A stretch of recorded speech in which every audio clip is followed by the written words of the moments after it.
Hello' বন্ধুসকল, মোৰ আজি শেষ ডে। এতিয়া মই মাৰিম ইনক্লাইন বেঞ্চ প্ৰেছ। বহুত দিন এক্সাৰচাইজ কৰা নাছিলে, বহুত হেভি লাগিছে। ছাৰে অলপমান টাচ কৰি দিলে লাষ্ট টাইমত।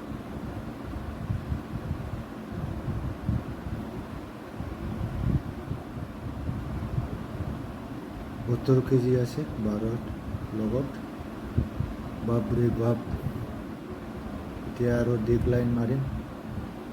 ডিক্লাইনতো 70 কেজি আছে, এইটো অলপমান ইজি হৈ যায় হেভি হ'লেও। কমান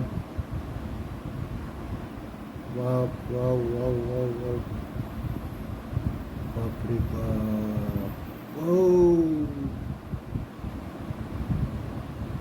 আৰু মাৰিম কেবল ফ্লাই। কেবল ফ্লাইটো অলপমান হেভি হৈ গৈছে, এইটো অলপমান হেভি লাগিব মাৰোঁতে। তথাপিও মাৰি আছোঁ আৰু।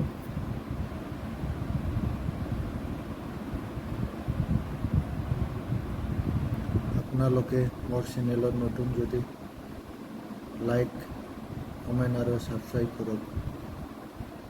এইটো আপাৰ চেষ্টৰ কাৰণে মই ডাম্বেল দি মাৰিলোঁ, ক্লচ লৈ কিনে।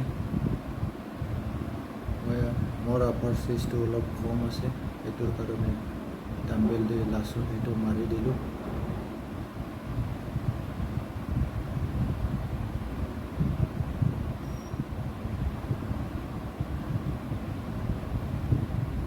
Thank U.